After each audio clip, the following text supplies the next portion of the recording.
Hello students, आज हम लोग स्टैंडर्ड 10th का चैप्टर नंबर 3 दो चर वाले रैखिक समीकरण में विलोपन की विधि पढ़ने वाले हैं, एलिमिनेशन मेथड। ओके स्टूडेंट्स, चलिए आज हम एलिमिनेशन मेथड का एक सवाल लेकर के उसको एलिमिनेशन मेथड से सॉल्व करेंगे। बाद में एक्सरसाइज का एक सवाल सॉल्व करेंगे।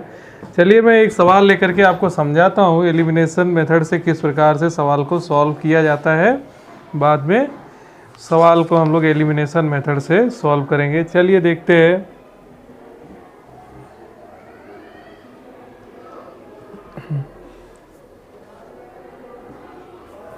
सवाल है x plus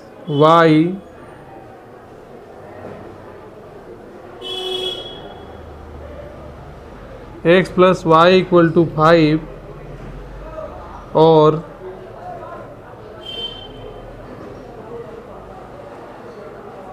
2x minus 3y बराबर 4। ओके स्टूडेंट्स, ध्यान दीजिए इस पे। x प्लस वाई बराबर 5 और 2x माइनस 3y बराबर 4, इसको आपको विलोपन विधि से सॉल्व करना है। ठीक है, इसे हम विलोपन विधि से और प्रतिस्थापन विधि दोनों से सॉल्व करेंगे। तो सबसे पहले हम लोग इसको प्रतिस्थापन विधि से सॉल्व करेंगे, बाद में विलोपन विधि से सॉल्व करेंगे। तो चलिए प्रतिस्थापन विधि से सॉल्व करेंगे पहले इसको।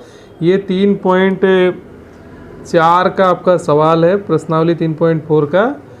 इसको हम लोग यहाँ लिखेंगे x plus y equal to 5, ये हो गया आपका इक्वेशन नंबर 1।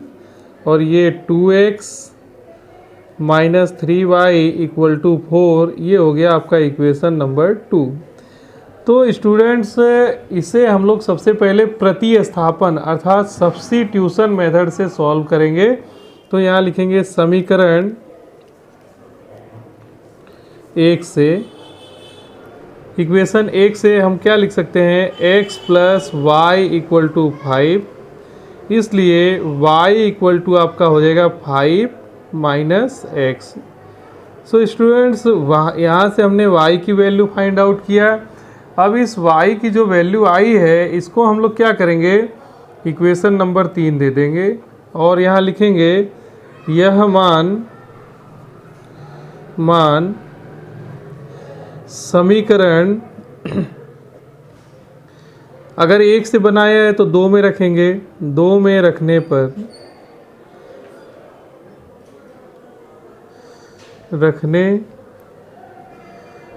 तो स्टूडेंट चलिए इसे हम इक्वेशन नंबर 2 में रखते हैं। यहाँ देखिए इक्वेशन नंबर 2 क्या है, इसलिए इक्वेशन नंबर 2 है 2x माइनस 3y, y की जगह पे हम लिखेंगे 5 माइनस एक्स और इक्वल टू 4। इसलिए 2x 3 का मल्टीप्लाई होगा तो 15 और माइनस है इसलिए माइनस लगेगा, माइनस माइनस हो जाएगा plus 3x equal to 4। So students, यहाँ पे आप देखिए 2x और 3x कितना हो गया, 5x हो गया, इक्वल टू ये 4 है, 15 उस साइड जाके प्लस का 15 हो जाएगा। इसलिए हम इसको क्या लिख सकते हैं, x इक्वल टू ये 4 और 15 हो गया 19 और x 5 उस साइड जाके 19/5। ये जो वैल्यू आई है, ये वैल्यू किसकी आई, x की आई है। इस वैल्यू को क्या करेंगे हम लोग, समीकरण 1 में रख देंगे। 1 2 3 किसी में भी रख सकते हैं, वैसे हम 3 में रखेंगे। यह मान 3 में रखने पर, यह मान समीकरण 3 में रखने पर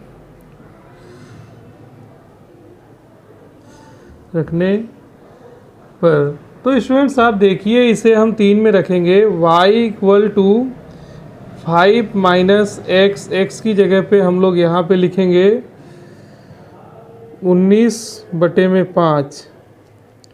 सो स्टूडेंट्स y इक्वल टू क्या हो जाएगा, 5 बचे हो गया 25 माइनस 19/5। देखिए ये क्या हो जाएगा आपका, 25 में से 19 गया तो 6/5। तो y की जो वैल्यू आ गई वो कितनी आ गई, 6/5। आप लास्ट में क्या लिख देंगे यहाँ पे, समीकरण का हल क्या क्या मिला है यहाँ लिखेंगे।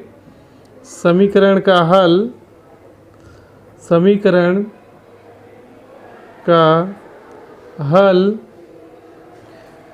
एक्स वाई इक्वल टू आपको मिला है 19/5 और 6/5। सो स्टूडेंट्स, आज आपने इस सवाल को प्रतिस्थापन विधि से सॉल्व किया है, ये आंसर आया। इसी सवाल को हम लोग क्या करेंगे, हम लोग इसको विलोपन विधि से भी हल करेंगे। विलोपन विधि 3.4 में हमको पढ़नी थी, 3.3 में हमने प्रतिस्थापन विधि पढ़ा था। सवाल में दिया गया था इसको दोनों विधियों से हल करना है, तो हमने प्रतिस्थापन विधि से इस सवाल को सॉल्व किया है। अब हम इस सवाल को विलोपन विधि से सॉल्व करेंगे। विलोपन विधि से सॉल्व करने के लिए चलिए हम लोग देखते हैं इसको। यहाँ पे मैं इसको लाइन खींच देता हूँ यहाँ।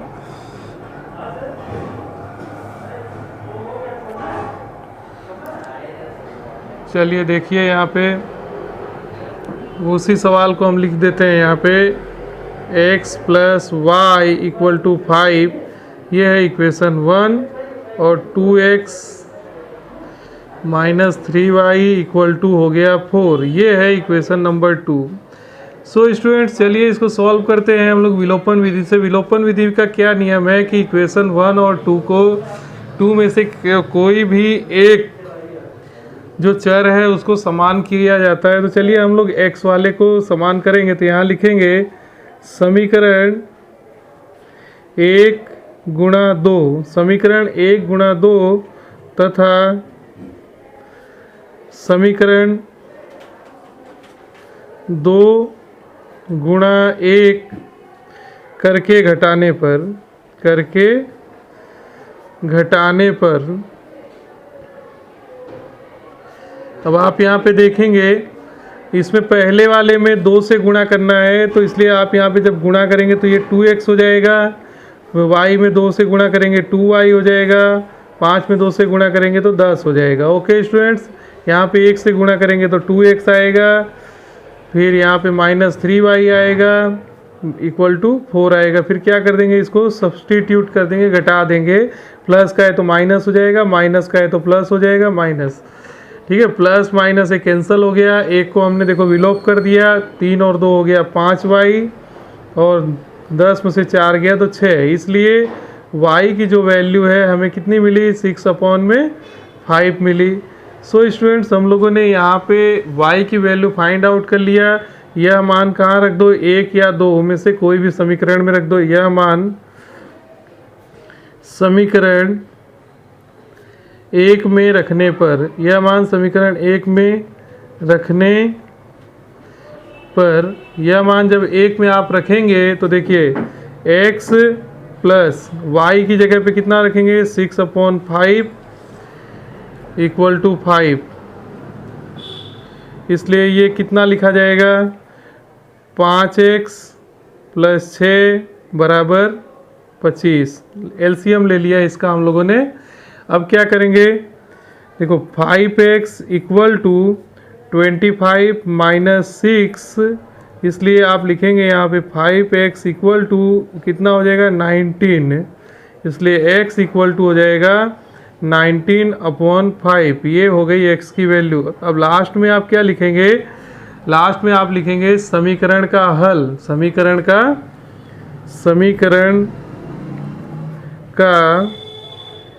हल x y = हो जाएगा 19/5 और हो जाएगा 6/5। ये हो गया समीकरण का हल 19/5 और 6/5। सो स्टूडेंट्स, चलिए एक सवाल और लेकर के हम लोग सॉल्व करते हैं। एक सवाल और हम लोग हल करेंगे इसका, और उसको हम लोग विलोपन विधि से हल करेंगे। ठीक है, चलिए मैं यहाँ पे एक सवाल ले लेता हूँ और आपके सामने इसको सॉल्व करेंगे। यहाँ पे मैं इसको लाइन खींच करके अलग कर देता हूँ, कॉलम बना देता हूँ।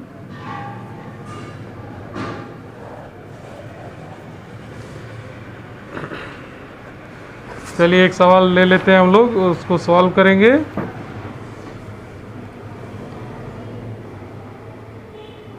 सवाल है आपका 3x + 3x plus 4y equal to 10, 3x plus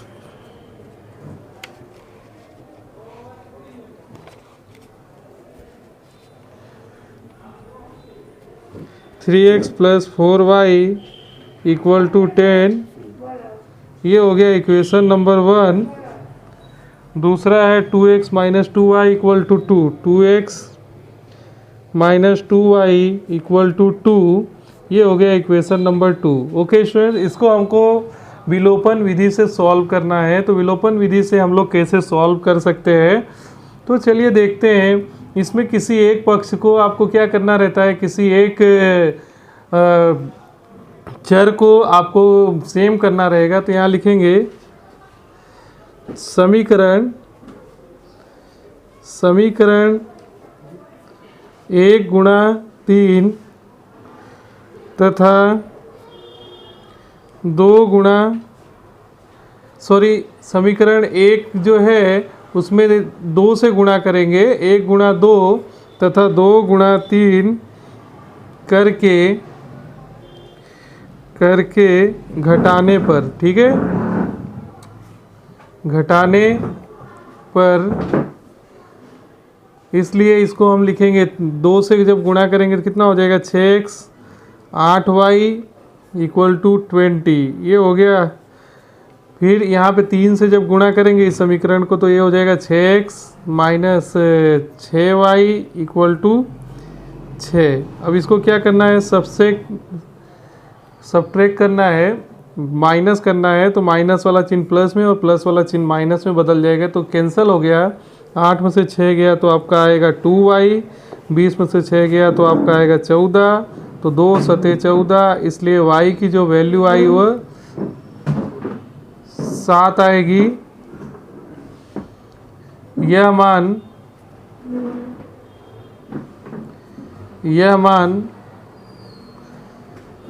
क्या करेंगे, 1 में रखेंगे अथवा 2 में रखेंगे, किसी में भी रख देंगे। यह मान 1 में रखने